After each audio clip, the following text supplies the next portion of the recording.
নতুন এই জার্নি কিন্তু বেশ ভালো লাগছে। হ্যাঁ, নতুন করে তোমাদের সঙ্গে আমার জীবনের গল্প শোনাচ্ছি, এই ব্যাপারটা আমার খুব ভালো লাগছে। হ্যালো, আমি লিপি, চলে এলাম আমার জীবনের আরেক দিনের গল্প শোনাতে। আজ হচ্ছে বুধবার।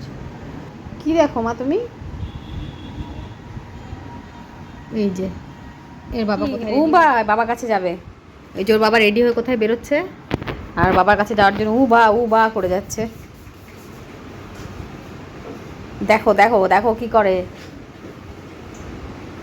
এই পড়ে যাবি কিন্তু। ওঠো, উঠে দাঁড়ানোর চেষ্টা করছে। দাঁড়াও দাঁড়াও। আইয়া, ব্যাস দাঁড়িয়ে পড়েছে। এই যে শুকিয়ে গিয়েছে। দি ও কত আনন্দ, মনে হচ্ছে বাবা ওকে নিয়ে যাবে ঘুরতে, তাই হাততালি দিয়ে যাচ্ছে। এই নাও তোমার রুমাল। চলো এবার যাই দেখি। এটা কি? আচ্ছা, এটা পালং শাক। দিদি, মাছের ঝোল এইটুকু করেছো, কাকে দেবো আর কাকে দেবো না বলো? আর একটু ঝোল করতে হতো মাছের। হ্যাঁ, একেবারেই কম হয়েছে। এই দেখো, দেখি। দেখো দেখো, নজর মোবাইলের দিকে। চান করবা না? ছাদে এসে কিছু কাছাকাছি করে নিলাম, শোনা যাচ্ছে কিনা আমার কথা কি জানে। যাই হোক, ওই সেদিনকে কেনাকাটা করতে গেছিলাম কয়েকটা, মেয়ের কিছু জামা কাপড়, আর আমার কিনেছিলাম কুর্তি, আর ওর বাবার রুমাল কিনেছিল, তোমাদের তো বললাম। তো সেগুলো সমস্ত পড়েছিল, সেগুলো এখন সব জল দিয়ে ধুয়ে মেলে দিলাম। এখন বাজে 4:45, আর আমি এখন রাতে রান্না করতে এসেছি। মেয়ে বড় মেয়ে চলে এসেছে স্কুল থেকে, ওকে খেতে খেতে দিলাম। অনেকক্ষণ পরে ক্যামেরা অন করলাম। লাস্ট যে কখন ক্যামেরা অন করেছিলাম মনে নেই। যাই হোক, আসলে কী হয়েছিল বলতো, তখন ভিডিও করতে বসেছিলাম, মানে করতে করতে দেখছি যে আমার ফোনের স্টোরেজ ফুল হয়ে গেছে। যারা ব্লগিং করে বা ভিডিও করে তারা তো জানে স্টোরেজের কী সমস্যা হয়। তো সেই কারণে স্টোরেজ কিছুটা ফাঁকা করেছি, করে এই ভাবলাম একটুখানি ভিডিও করি এখনকার মতো।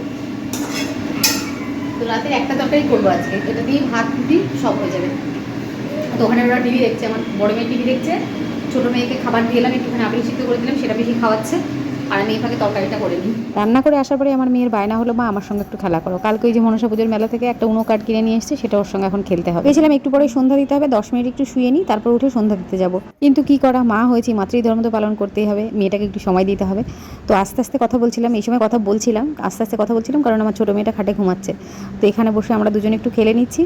খেলা ঠেলা করার পর আবার ছোটো মেয়ে উঠে পড়বে, ওকে নিয়ে আবার কিছুক্ষণ একটু ঘোরাঘুরি করবো। তারপরে ওর ড্রয়িং টিচার আসবে, হঠাৎ করে মনে পড়েছে। তো গিয়ে পাশের ঘরে যেখানে ড্রয়িং করে সেই ঘরটাকে আবার একটু পরিষ্কার করে দেবো। এটা কী গোছানো হচ্ছে? আরে বিছানা ছাড়া ঝাড়ুটা নিয়ে আয় মা, ভালো করে বিছানাটা পরিষ্কার করে ঝেড়ে পুছে দিই।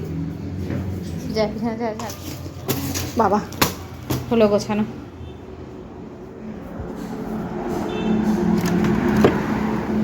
আমাদের বাড়ির সামনের লাইটের এই যেখানে, এই দেখা একটা লাইট নষ্ট, সেই কারণে এই জায়গাটা ভালো আলো পড়ে না, কোনো একটা অন্ধকার অন্ধকার হয়ে থাকে। আমি একরকমভাবে কাজ করার প্ল্যান করি আর হয়ে যায় আর একরকম। আমি ভাবছিলাম জামা কাপড় টাপড় গুছিয়ে ঘর ঠর পরিষ্কার করে তারপরে সন্ধ্যা দিতে যাব, সে আর কিছুই হলো না। আমার ঘরটা সব এলোমেলো হয়ে রয়েছে, জামা কাপড়ও ছড়ানো রয়েছে, আর আমি এখন ছোটো মেয়েকে নিয়ে ব্যালকনিতে দাঁড়িয়ে রয়েছি। বিস্কুটের বোতলটা ঘরে ছিল, চা খাবো তুমি? মা, ওই যে চা চলে এসছে, চা খাবি না? ইয়ে ইয়ে ইয়ে ইয়ে ইয়ে এখনো খেলে যাচ্ছে তোর দিদি, দেখ আমার সঙ্গে কতক্ষণ খেললো। কাঠ কোথায়, কাঠের নিচে। এই দেখ জামা কাপড়গুলো ভাঁজ করা হলো না এখনো, দাও।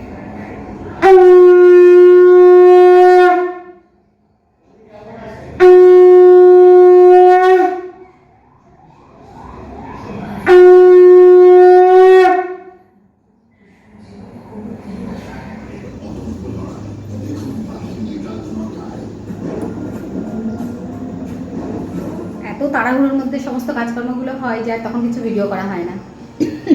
সরি। পুজো টুজো দিয়ে মেয়ের খাবার রেডি করে দিলাম, পিসি খাইয়ে দিল মেয়েকে, পিসি চলে গেছে। মেয়েকে ড্রয়িং করাতে এসছে। আজকে ড্রয়িংয়ের ডেট না, শনিবারের দিন ডেট। তো শনিবারের দিন যেহেতু স্যার আসতে পারেনি, 15ই আগস্টে কিছু একটা ব্যাপার ছিল, তো সেই কারণে আজকে এসছে। তো ড্রয়িং করছে মেয়ে। চা করলাম আমি এখন, এই যে চা হয়ে গেছে, চা দেবো। বাবাকে এর মধ্যে খেতে দিলাম, মেয়ে বাবা একটুখানি মুড়ি খেলো। এবার মেয়েকে ছোটোটাকে ঘুম পাড়াবো, তার আগে থেকে চা দিয়ে দিলাম। মেয়ে তো ড্রয়িং করছে, তারপরে পড়তে বসানো। আর রাতের রান্না তো আমি তরকারি করে রেখেছি, আর এই দেখো ভাতও হয়ে গেছে। এখন শুধু রুটি করতে হবে আর সবাইকে খেতে দেওয়া, মেয়েকে নিয়ে সময় কাটানো এই। তখন চাটা খাই, সবাইকে দিয়ে আমিও খেয়ে নিই। আচ্ছা, চা হয়ে গেছে। এবার দাঁড়ো, এখানে আমি এক হাতে চাটা ছেঁকতে পারবো না। চলো, এটা স্যারের আর এইটা হচ্ছে 3টে আমাদের।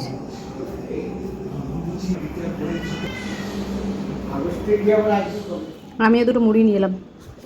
আমি চা করেছি, চা দিয়ে মুড়িটা খেয়ে নিই। এখন প্রায় 9:30 বাজে। রান্নাঘরে এসেছি, মেয়েকে পড়ালাম, পড়িয়ে ও ড্রয়িং করে স্যার চলে গেলেন, তারপর পড়ালাম ওকে, পড়িয়ে ঠড়িয়ে ছোটো মেয়েটাকে অনেকবার চেষ্টা করলাম ঘুম পাড়ানোর, হতো ঘুমালো না। এখন রান্নাঘরে হচ্ছে তরকারি তো করে রেখেছিলাম, সেটাকে একটু গরম করছি, ছানা করবো, বাবার জন্য রুটি করবো, আর একটু বেগুন ভাজা করবো। লেবু রেডি করেই রেখেছিলাম। দাঁড়াও, ছানার জল দিয়েও ছানা হয়, কিন্তু আমি বাড়িতে ছানার জল দিয়ে রেখে দেখেছি, ঠিক মতো হয়নি ছানা। হাতে এখানে নাকি একটা হয়েছে, এই যে ওই লেবুর রস লেগে জ্বালা করছে।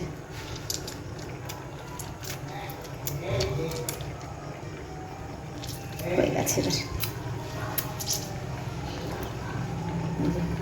ট্রান্সপারেন্ট জল বেরিয়ে গেছে, ছানা হয়ে গেছে। তরকারিও গরম হয়ে গেছে।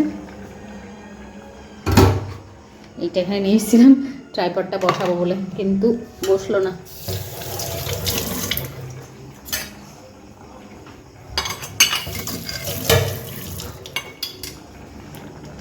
তরকারিটা গরম করে নিই, তারপরে বেগুন ভাজাটা বসাবো। আর বেগুন ভাজা বসেও আবার মেয়ের খাবারও করতে হবে। হয়ে গেল, দাঁড়া এটা নামিয়ে। এইসব কাজকর্মের ফাঁকে তোমাদের সঙ্গে কিছু কথা বলে নিই। আমি যখন যেরকম পারি ভিডিওগুলোকে তুলে রাখি, তুলে এডিট করে সেগুলোকে ব্লগ আকারে আপলোড করি, কিন্তু শেষ যে একটা এন্ডিং ভিডিও হয়, একটা ব্লগিংয়ের শেষ, সেটা আমার কোনোদিনই শ্যুট করা হয় না, যার জন্য প্রপারলি ব্লগটা শেষও করতে পারি না, জাস্ট খাপছাড়াভাবে শেষ করে দিই। তো সেই কারণে এই ভিডিওটাতে আমি কিছু কথা তোমাদের সঙ্গে শেয়ার করি, মানে তোমাদের কিছু কথা বলি। সেটা হচ্ছে, আমার ভিডিও যদি তোমাদের ভালো লাগে অবশ্যই আমাকে কমেন্ট করে জানিও, ভালো না লাগলেও সেটা কমেন্ট করে জানিও।